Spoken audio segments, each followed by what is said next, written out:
what I've chosen is a bit of Colossians, which it's interesting actually, because Colossians and Ephesians are sort of mirror images of each other.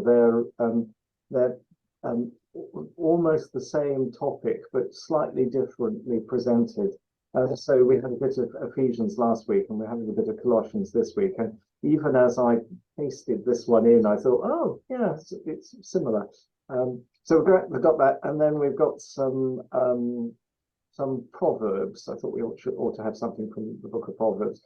And apart from that, we've got a prayer from a book called Human Rights. And Human Rights is a set of worship resources, as it describes itself, for an age of change.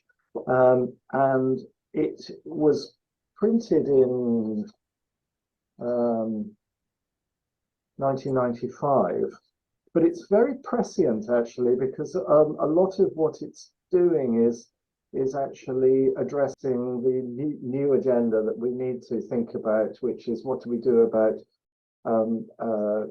civil partnerships and things like that.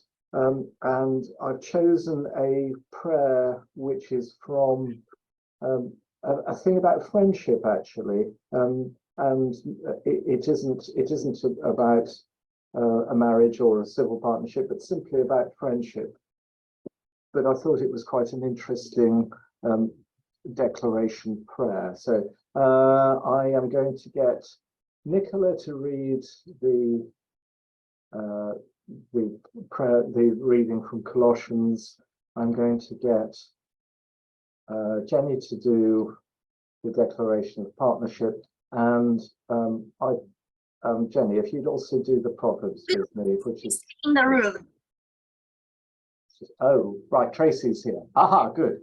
Tracy can do that. Jenny, it's all right. Keep it up. Proverbs, yeah? For Proverbs.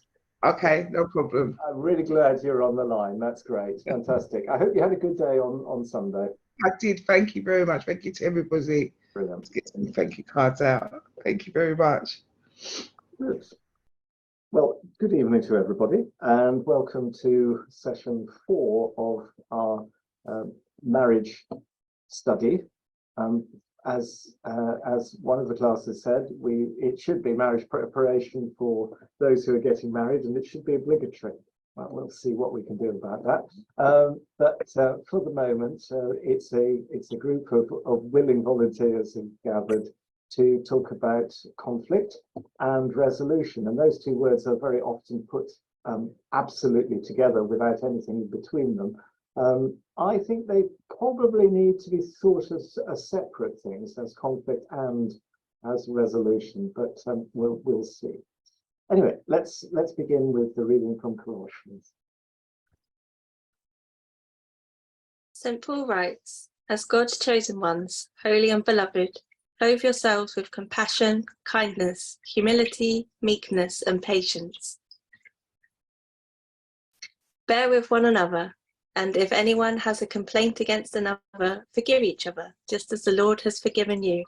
So you also must forgive. Above all, clothe yourselves with love, which binds everything together in perfect harmony. And let the peace of Christ rule in your hearts, to which indeed you were called in the one body, and be thankful. Let the word of Christ dwell in you richly. Teach and admonish one another in all wisdom, and with gratitude in your hearts sing psalms, hymns, and spiritual songs to God. And whatever you do, in word or deed, do everything in the name of the Lord Jesus, giving thanks to God the Father through him. Brilliant. Thank you very much. So this is from the book of Proverbs. Better is a little with the fear of the Lord than great treasure and trouble with it. Sorry. Better is dinner of vegetables where love is than a fatted ox and hatred with it. Those who are hot-tempered stir up strife, but those who are slow to anger calm contention. The way of the lazy is overgrown with thorns, but the path of the upright is a level highway. A wise child makes a glad father, but the foolish despise their mothers. Folly is a joy to one who has no sense, but a person of understanding walks straight ahead.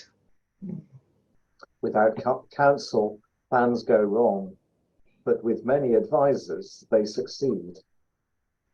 To make an apt answer is a joy to anyone, and a word in season. How good it is.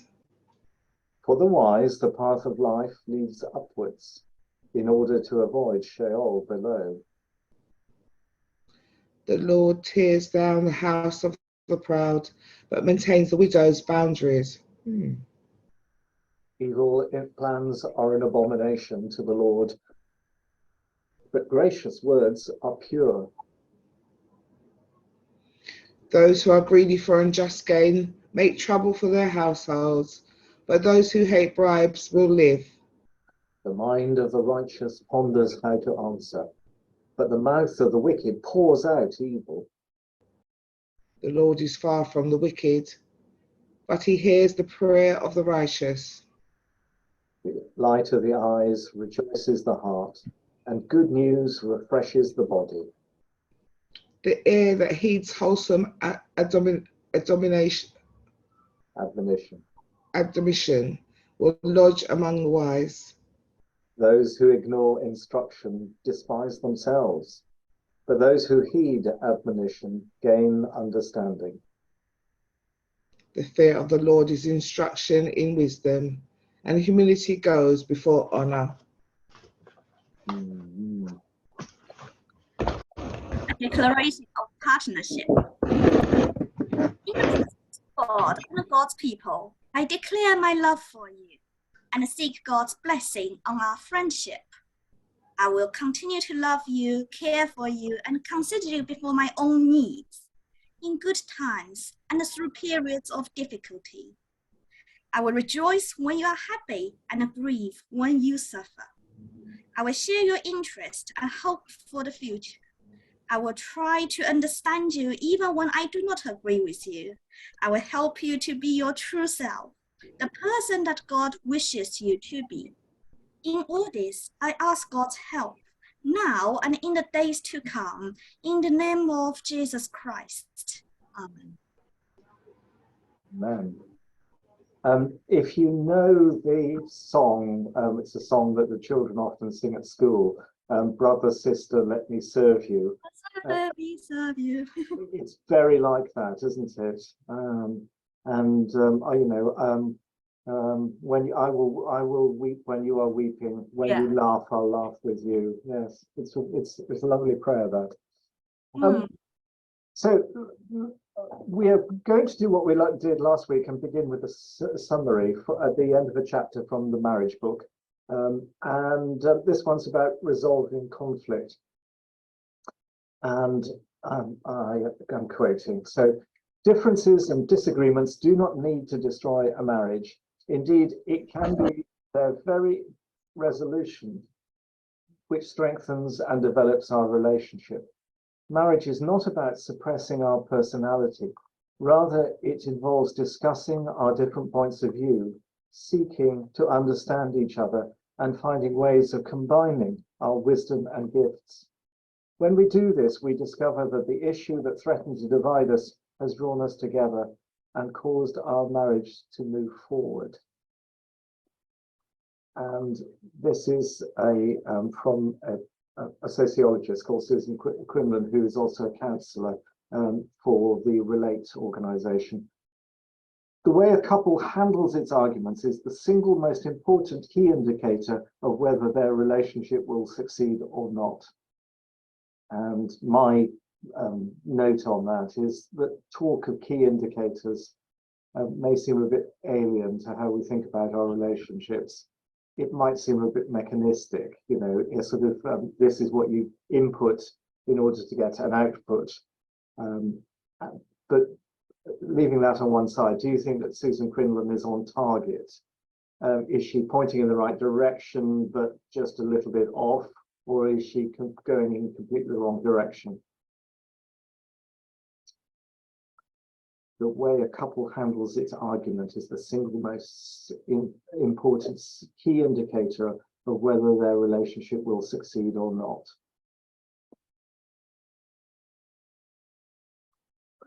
Discuss.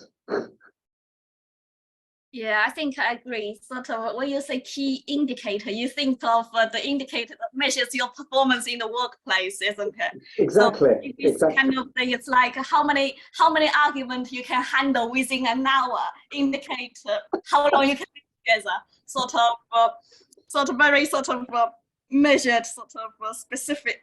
It's a very specific measure.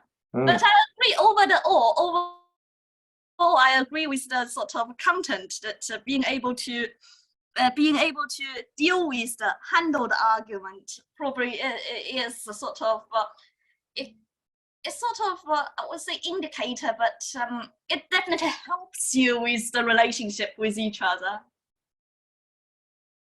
Yeah, yes, it does. I mean, sometimes you do just get couples who have been together forever, and you look at them and you think, how on earth have you managed to stay together? Because you are, you know, you're strongly with each other, you argue with each other all the time.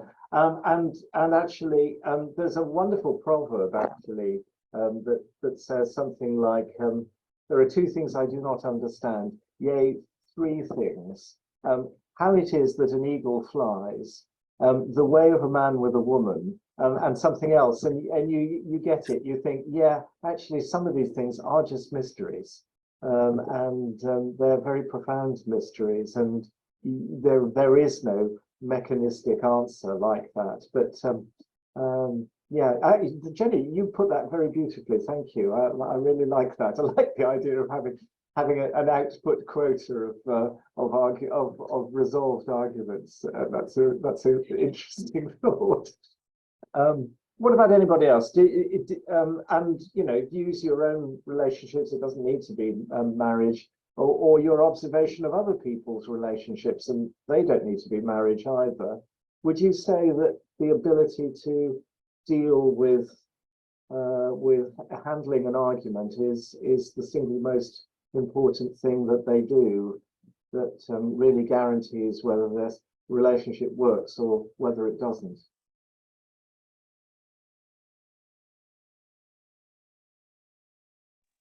Yeah, I'd agree. Just using my mother as an example, my mum loves an argument, and she's been divorced twice now, which you think would be, you know, maybe a bit of a wake-up call for her.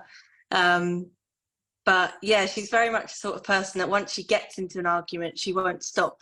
And my dad and her second husband have both been quite sensitive people. So that dynamic, it was very much mum was in control, and it wasn't so much a partnership as my mum like making all decisions and yeah, having lots of arguments. And yeah, maybe if they've been able to handle their arguments a bit better and communicate a bit better, then the relationship might have been different for all of them. So yeah, I'd agree with that. And that's a two-way street, isn't it? It's I mean, the fact that she enjoys an argument. Sometimes people who enjoy arguments aren't actually very good at doing them, insofar as they see them as a situation in which you need to win. And actually, as per my story last week about Eric Kamatira, that's probably not the outcome of an argument at the end. An argument is almost more about getting stuff out in the open and then having a resolution, rather than actually going away thinking, won that. I won that hands down. There's no way he's going to be able to come back from that. I don't think that's what arguments are for in relationships. Tracy, what do you think? Tom, why did you show us that partnership declaration before? I just like it. Did you hear what I'm saying? It's from a book called Human Rights from 1995. So it's actually quite an old book. And but you know, with things like living in love and faith coming more and more to the center of our understanding, a book like that's going to be more and more important, I think. And celebrating friendship as a covenant relationship, and not just the biggies of you know, of marriage or civil partnership, but actually there are other covenant relationships around which we almost form and scaffold almost without thinking about it. And all that this book does is actually draw your attention to those and say, well, you know, you could have a little liturgy about making a friend or celebrating the friendship that you have. Okay, it just, I was wondering if it was one of the new blessings for that we can now do for same-sex marriages, because it seemed very, yeah. Yeah, it's not. It predates that by a long way, but Okay. it must be about the same period that same-sex civil partnerships were possible, and the question about whether the church should bless them. So there are in this book rights for blessings of civil partnerships which would never have been legally used. That's not to say that people haven't used them, but Yeah, they wouldn't have been legally used. okay. So I was going to say to yeah, having a good argument, but knowing how to end it, and I guess if married couple have aware of each other's expectations from the beginning, and there's been a discussion around that, there's a hope that the arguments will be based around those expectations and not be too wild and weary. But also, how do you have a good argument if you don't know how to end it?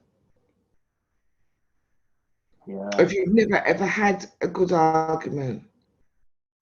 that's one of the things I major on when I do marriage preparation is how to have at least a respectful argument. I don't know if it's a good argument, but Okay. and we'll come in onto that later on. Yeah, I mean, it always worries me, I have to say, when I'm doing marriage preparation, when couples say to me, "Oh, we're so well suited, you know, Yeah. we never argue," and I think, uh-oh, because you know what's coming next. As soon, and it happened to us as well. As soon as you're married, the gloves are off, and it's quite a surprise when you have your first argument as married people, I think, or as people, you know, living together in that sort of committed relationship. And yeah. Okay, shall we move on? So last week we talked about good and bad communications, and really disagreement followed by an argument followed by a resolution is just a form of communication. It's well, for some couples it's not even a particularly heightened version of communication, because you know this is actually how they do it. And again, I return to thinking about Italian families, because it always sounds like they're having an argument, even if they're not.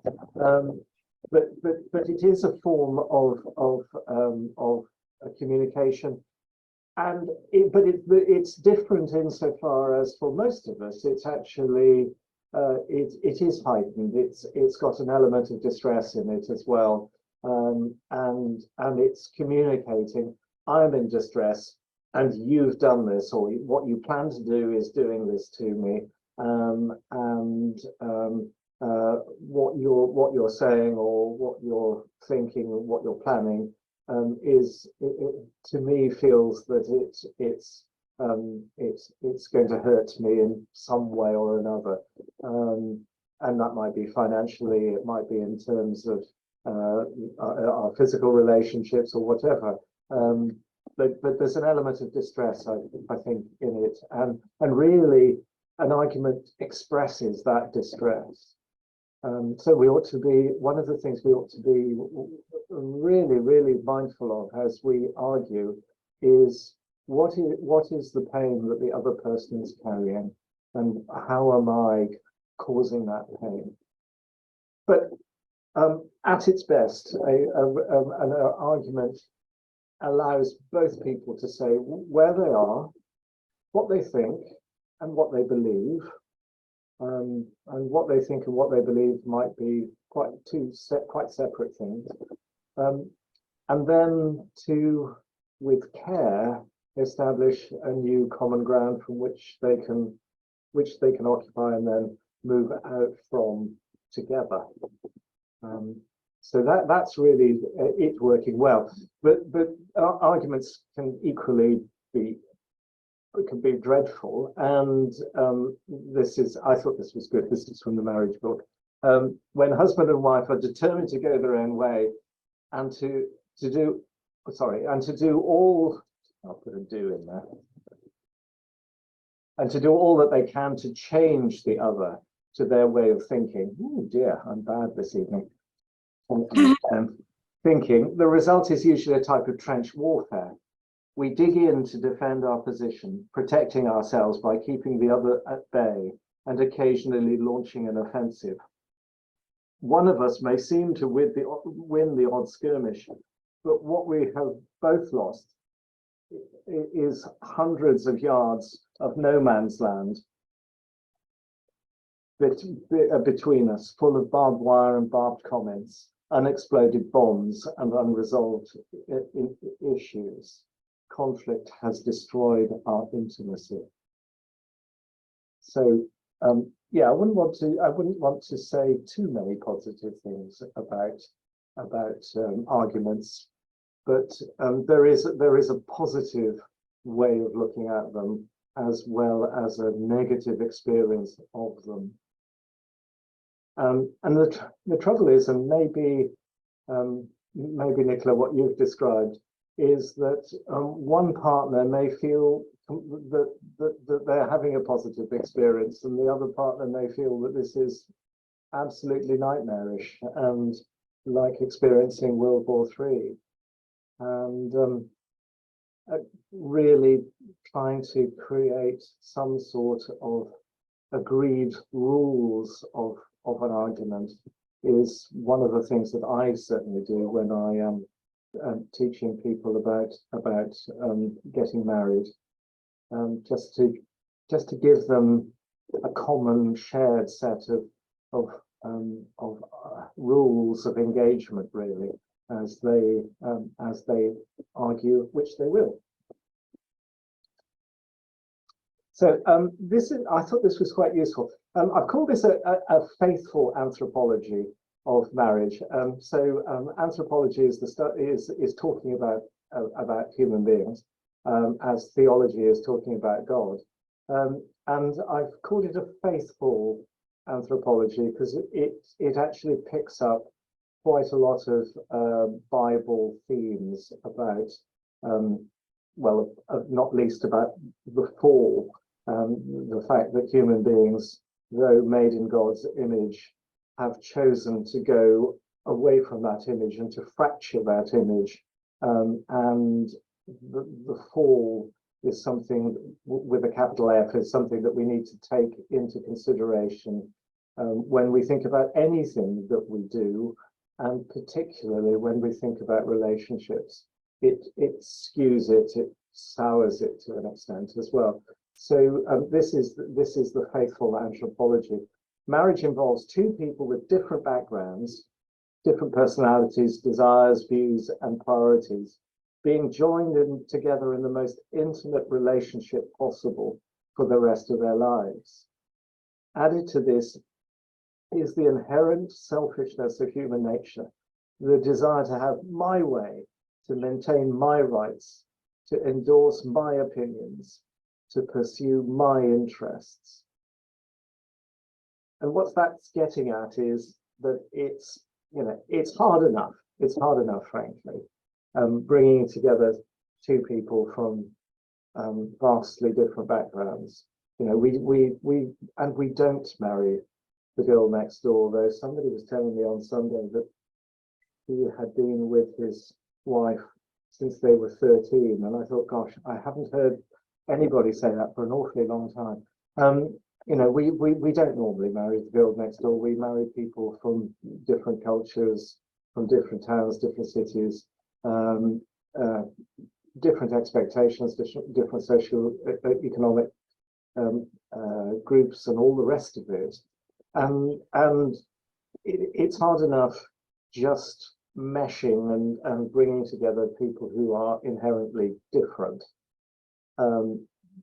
But if you then lay on top of that the faultedness of human beings, even though there is an optimism in the Bible about human beings that they are made in God's image, there's also this realism that that's true, but they still have that inherent selfishness that drags them kicking and screaming sometimes away from what God wills for them, and has them following their own selfish path. So that I thought that was an interesting thing to say. But this is a faithful theology of marriage. This is from the book of Genesis, and it appears to be about human beings, but in fact, in many ways, it's much more about God, which is why I've called it a theology. And again, it's from the Bible, so it's a faithful theology.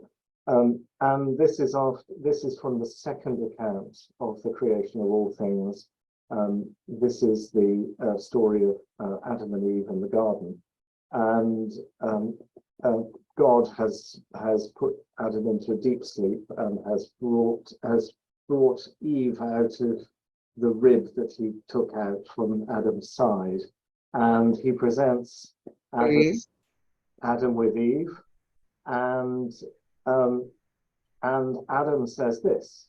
He says, "This at last is bone of my bones and flesh of my flesh. Therefore, a man leaves his father and his mother and cleaves to his wife, clings to his wife, and they become one flesh. And the man and woman were both naked and were not ashamed." So this is pre-fall. This description. This is a description of perfect humanity.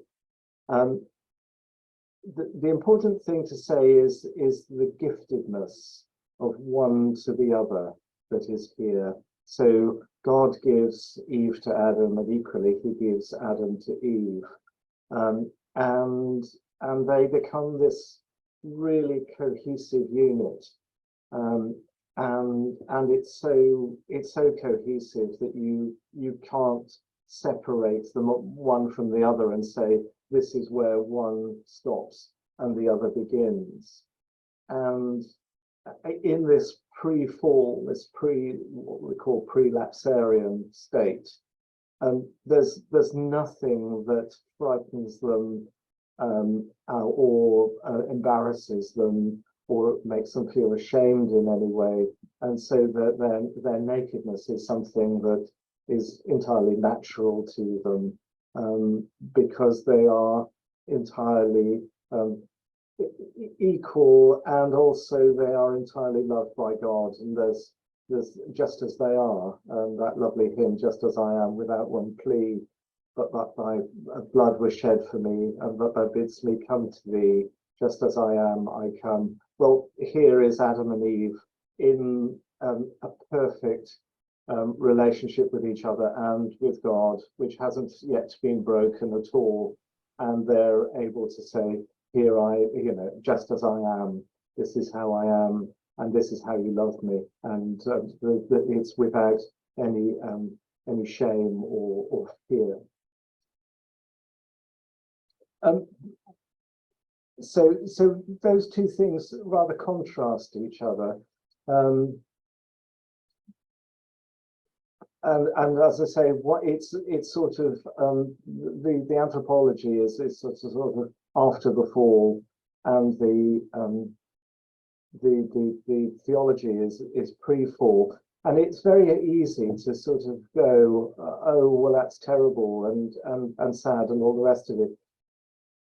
But actually, the fall is just part of our how we are. It's not quite our nature, but it's how we are, and we really just need to learn strategies to get over it and to still live faithful, happy, loving relationships with each other. And one of them is, one of those strategies is really about recognizing and celebrating our differences. And all relationships, I think, really work on difference. It would be utterly boring even to have a best friend at school who was completely similar to you. I remember when in the fourth form, a new boy joined my school called William Robinson, who came to be a really important friend for me. And it was the difference that was interesting about William, that he played an instrument, and that he rang bells, and that he had an absolute passion for, of all things, lawnmowers, and had rebuilt a 1940s lawnmower, and I remember standing in his garage looking at this thing and thinking, I have no interest in lawnmowers whatsoever, but I'm really interested that this person has an interest in lawnmowers. And our friendship was really built up on things that we didn't have in common. But it was a very strong relationship indeed, a very strong friendship. And that's, that was just a friendship. That was nothing more than that. But if that's the case for a friendship, it's true for all relationships, I think, as well, and particularly for the sort of committed relationships that marriage and indeed civil partnerships and people living committedly together live by. And these relationships work because people contribute different gifts, different temperaments, and different insights. And that got me thinking about six thinking hats. And I don't know if anybody's ever seen this, but there's Edward de Bono was he's dead now. He's a Maltese theorist, and he wrote about thinking. He wrote a very good book called Lateral Thinking. But he also wrote this book called Six Thinking Hats, which is all about business, and the fact that in making a decision in business, you should have the freedom to employ at least 6 different strategies of thinking, which he describes as wearing hats. I don't know if anybody ever really sits in the meeting wearing these hats, but this is quite an important book because it recognizes the different ways of thinking that you need in business to make a decision effectively. And before a meeting, you can actually say to somebody, well, I want you to be the conductor, or I want you to be the red hat or the green hat or whatever, and we'll go through the different sorts of thinking, that styles that go into this. But the key thing is just having all of those different styles of thinking in the room: the creative one, the emotional one, the directive one, and otherwise a decision isn't actually effective. And that to me describes very well that sort of complementarity that is in good relationships. So first of all, you have the blue hat, and this is the conductor's hat. So you have an agenda, you're in charge, you ask for summaries, you reach conclusions, you encourage people to speak, you calm down people who are speaking too much and things like that. It's a very important role in the PCC. And then there's the green hat, which is the person who just comes up with lots of wacky ideas and gets everyone in the room excited about the things that they're thinking about. And then there's the red hat. The red hat is the one that gets quoted most of the time, actually, because this is the one that's all about feelings. And you can just say what you like. And very often in meetings, people act as if they're wearing the red hat. But in this environment, it's actually a protected space where everybody's agreed that they're going to have different roles. And the red hat is the one that in some ways creates the most fireworks. And then there's the yellow hat, which is the optimist. So this is the person who looks at what's being talked about and looks at it in the most optimistic way. And it's sort of balanced by the judge's hat, which is the less optimistic, more judgmental, more critical. Let's explore this properly, because I sense that things are being said here that I don't agree with, or maybe things aren't being said. And so you're bringing critical judgment in to explain why you have concerns. And then the white hat, the last one, which is the factual hat. This is all about facts and information gathering, knowledge, and the power that goes with knowledge, but also it also highlights any information that's missing, so that you don't make a decision until you have all the facts. Well, very often there are facts missing, and so you can't make a decision. But the white hat person actually draws attention to the gaps as well, but also tells the group where that information would be, so that everybody can then go and look for that information. So that's in business, and it's a sort of, it's a synthetic thing to do. It's not real. It's a sort of play that say a business board could do, and it might be the board of Deloitte's or somebody like that, but we can apply the same idea to our relationships. But the difference is that it's not about pretending to wear a hat. It's actually, well, this is the hat I wear all the time. This is the person that I am. And we're different. So you wear a different hat from me. Actually, if we get it right, that's okay. Jenny, have you come across six hat thinking before? Have you seen it? No, I don't teach business strategy. No, I don't think we teach that in our course. Right. It's out of date, I think. Oh, well, I don't think it's six hats. Oh, six hats. I can't remember when it came in. But it isn't that new. I think it's. It does look like something that we expect students to write a report for, and you need to gather information. You need to express both, assess the matter sort of critically, and you need to think creative way and evaluate different people's opinion, things like that. It does look like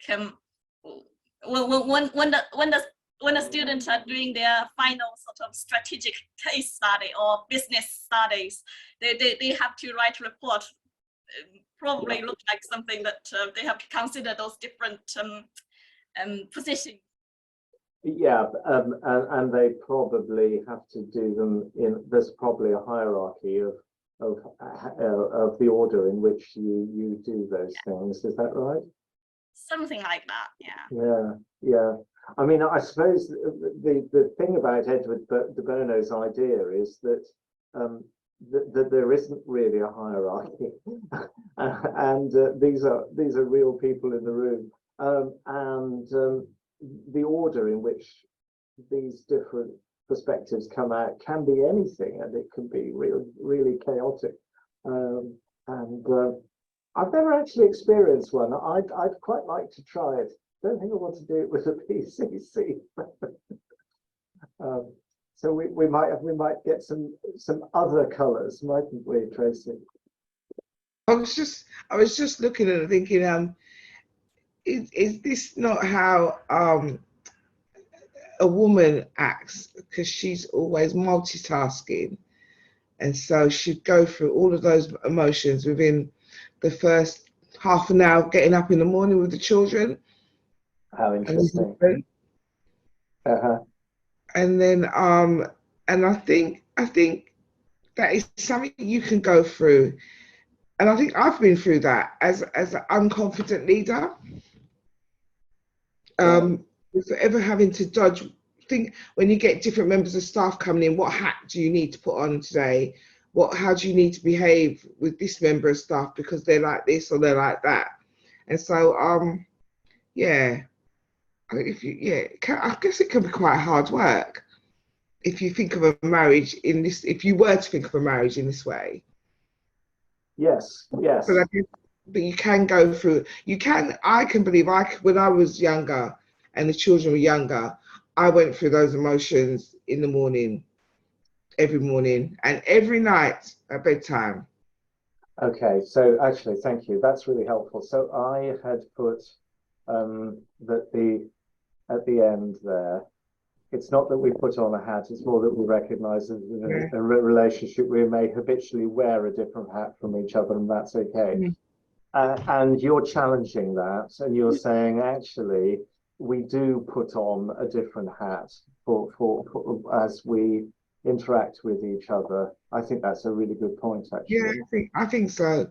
As you navigate the day and who you're going to meet with, you prepare yourself for a meeting, don't you? Or with the bishop or the archdeacon, like the archdeacon's visitation, you've got to have that. You've got to be on point, because how can I say, he's a bottom feeder and comes up for breath and then goes back down to the bottom and comes back up. Sorry, that's how I see our archdeacon. Yeah. Right, okay, interesting. Right. Okay, so this idea anyway of sort of complementarity, and the way in which we are actually attracted to other people because they're different from us. There are sort of classic pairings that things like Myers-Briggs analysis or the Enneagram help us to identify. But probably, frankly, we are very aware of the sort of person that we are, and if each of these pairings is actually a spectrum, a wide spectrum, we know, I think, probably where on the spectrum we fit. So extrovert, introvert, that's often misunderstood. It is about somebody who's loud and somebody who's quiet, but it's really more about where you derive your energy. And an extrovert person will derive huge amounts of energy from the buzz of a party or a gathering of people, from talking incessantly with people. And if you don't give an extrovert that energy, they become really, really exhausted and tired. And the introvert is the other way around. They can absolutely cope with parties and all the rest of it, but that's not where they derive their energy. They derive their energy by just gently withdrawing themselves and going somewhere and being on their own. And once they've done that and recharged their batteries, they can absolutely go back into a party and be the life and soul of the party. But it's just all about where you derive your energies. I'm a classic introvert. I've tried to convince myself I'm an extrovert, and I'm not. I'm an introvert. And I recognise that it is that about that ability to recharge your batteries just by extracting yourself for a moment and then going back in. So on Sunday morning, if you see me going into the vestry for a moment, that's probably what I'm doing. I'm just taking a breath and then coming out again. Not all guns blazing, but something equivalent. Would anybody else like to identify themselves on that particular spectrum? I think, when you say extrovert or introvert, I think it's not about being with how many people, but being with the nice people or being with the people that you find difficult. And I do feel that I have drawn myself away if I've been with difficult people for too long. And I think if I do that, if I'm being with the difficult people for too long, I start to become difficult myself and get into this sort of fighting and politics. So drawing out is really helpful. But I think I was doing another sort of, those psychometric tests. If they are saying that extrovert and introvert are not like two, just not black or white, there's actually a spectrum. So yes, so I was actually, by doing a test, I was actually fairly in the middle towards the introvert side, but it's not very, very on the edge of it. But I do notice that I'm quite happy to be with a group of very nice people, and you can draw a lot of energy out of it. Yeah, maybe that's what you should try. Well, that's interesting. That's really interesting. So yeah, so before we measure people for the introvert or extrovert thing, we need to measure how nice they are. Or with a I don't know, I think you are in a different position, isn't it? It's like people in the church, they are a bit like, it's for me to deal with like 40 clients at the same time. It must be very difficult. But well, I don't know, dealing with members in the church for you, isn't it? Just like the difficulty is that it turns everything into the job. I mean, it's one of the things that we try desperately to do in our spiritual direction, is to not talk about the job, but actually to talk about the person that we are and the relationship that we want with Jesus. But it's very difficult to avoid it. So it all gets turned into the job. And that is awkward, I think. Tracy, you're quite different from me. Where would you put yourself on that spectrum? See, people put me on the extrovert, and I think I perform to the extrovert, but I'm actually quite I'm quite happy to be on my own and stuff. And I wouldn't do that extrovert introvert, because I do like logical and introvert. Right. Okay. Structured.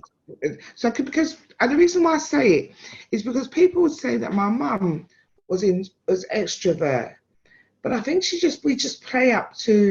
plays up to those around her.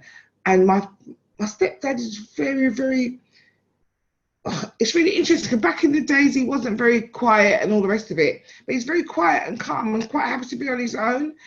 And I wonder sometimes whether it's people are forced to be these things because of situations and because of people they're around, or whether it's a genuine thing that is who that person is. Yeah. I think there's a lot of truth in that. I think some of it is situational.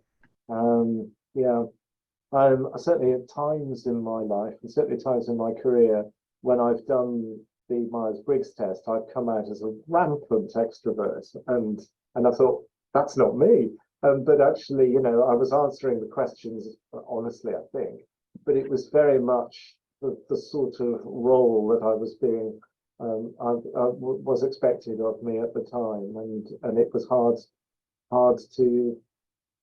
It was exhausting, and I think that thing about, you know, it's actually where you derive your energy is the key point. With your mum and your stepdad, where did they actually get the energy? It's not about being able to cope with being on your own or enjoying being with other people, but where do you derive the energy? Nicola, what about you? Where would you put yourself?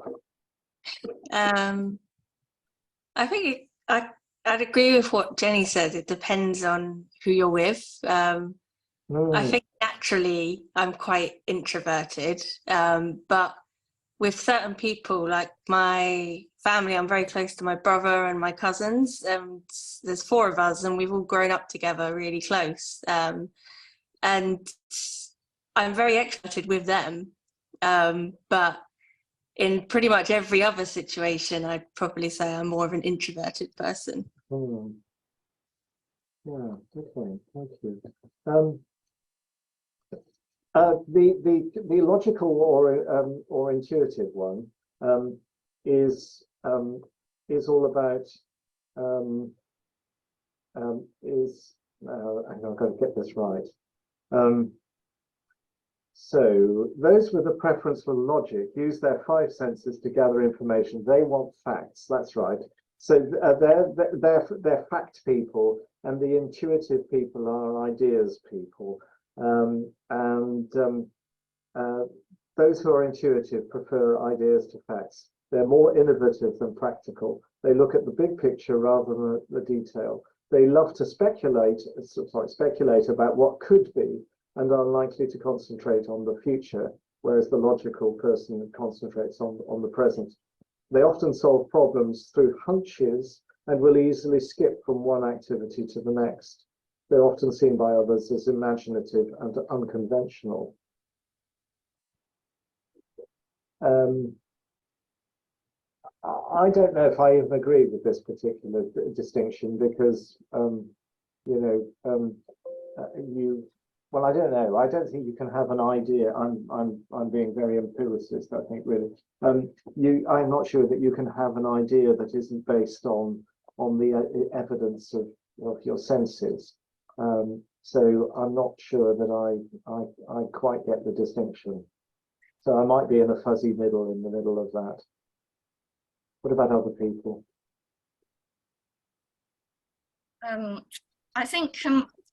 I think I'm probably leaning towards the logical side, leaning towards gathering the facts. I like looking at what other people's thinking, and I like looking at what the official guideline is, what is the official teaching of the church, things like that. So if you ask me what I think of certain subject, I probably have very little to say, but I usually could really say there are certain opinions of this group or that group, or or a particular author has said this, or a particular creed has said that. I think for me it's more towards, in that sense, I think I probably prefer the logical side. That's really interesting, because what you've described there is almost perfectly how the medieval academic world thought about authority. So they saw authority being that so and so said it this, and so said that, and they built up their arguments like that on those ancient or not so ancient authorities, that's very common in medieval literature. It's common in medieval theology as well. So things like the sentences of Peter, I've forgotten his surname. That was how theology was. It was all about analysis of what somebody had said and written, rather than having big thoughts or big ideas.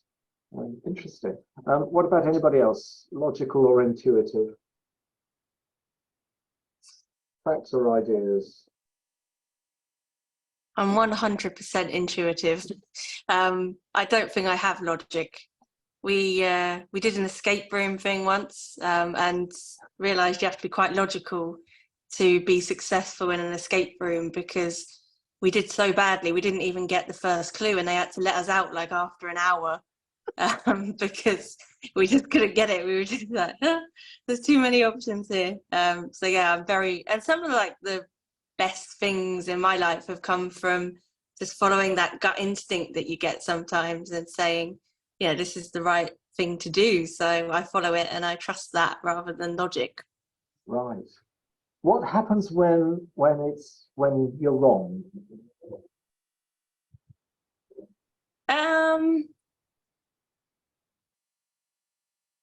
I think it's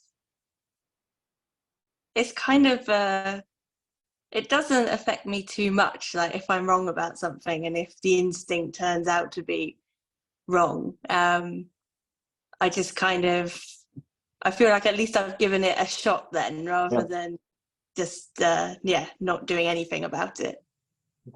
Yeah. I mean, you've got to. I think if you're an intuitive person, you've actually got to be able to love yourself enough to say, okay, I got that wrong, and pass on, and not be full of sort of personal recriminations. Tracy, what about you? I'm not quite sure. I'm not actually quite sure. I think the job requires me to be logical. Where I think I can be. Huh? What did you say, Jenny? I don't know. It's you start to say job require me to do something. It just sounds like very sort of molded into the job, isn't it? Yeah, definitely. Because I don't think I'm very logical, but I have to think logically for the sake of others. But I'm actually quite intuitive, and I realise that when it comes to my impulsive shopping, no, I'm not intuitive. Sorry, no, I'm not intuitive either. I'm impulsive. Sorry, I'm getting this all wrong. No, you're not. No, impulsiveness is part of it, and I mean, once we go on to flexible, impulsiveness comes in there as well. So, right. No, you're absolutely on the money. How interesting. How interesting. I mean, things like communicating in the church, because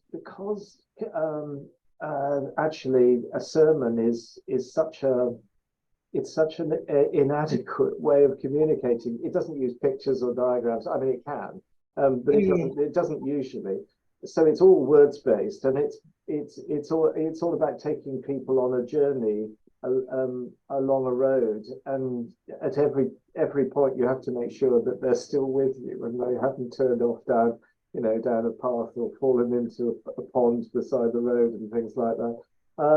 It can have to be very logical and very structured. And that may not be the way that we naturally communicate, and we may be much more intuitive in the way we do it. Interesting, yeah. Structured or flexible? Are you a planner, or do you completely fly by the seat of your pants? I have an interesting example of that. So the Berliners, when they come, the Berliners drink quite a lot of beer. This is not a stereotype. They really do. They like their beer and they drink quite a lot of it. And I've in the past planned for this by actually brewing a complete brew of beer and bottling it and all the rest of it, or several, because I know how much they drink. I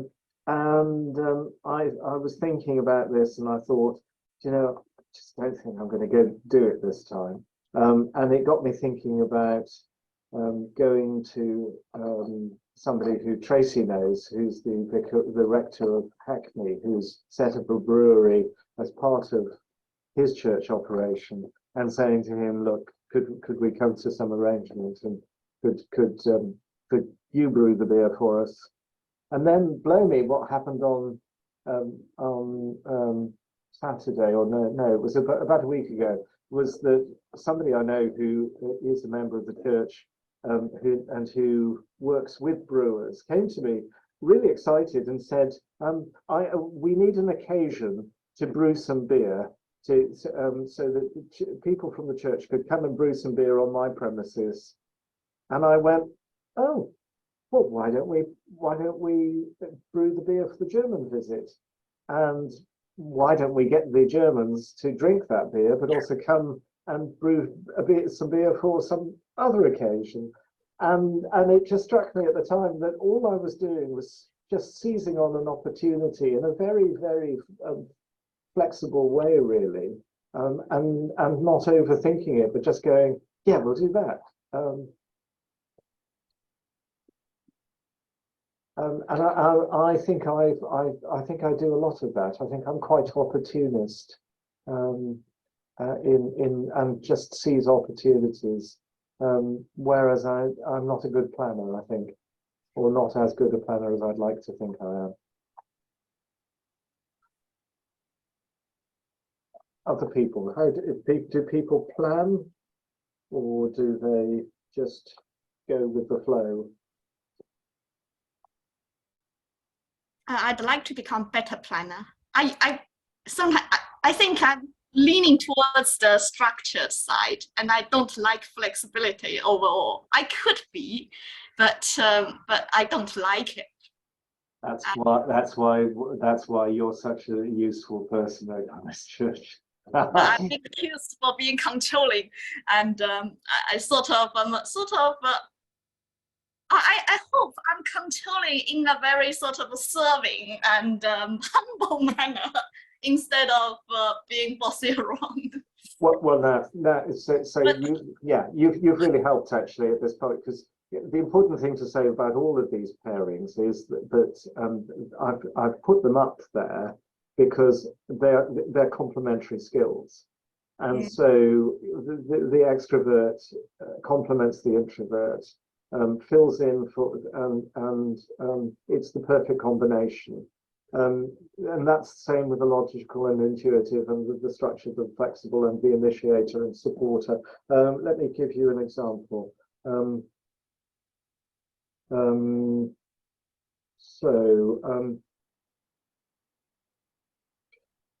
Those who are, this is about logical or intuitive, and the intuitive people tend to be more people-oriented.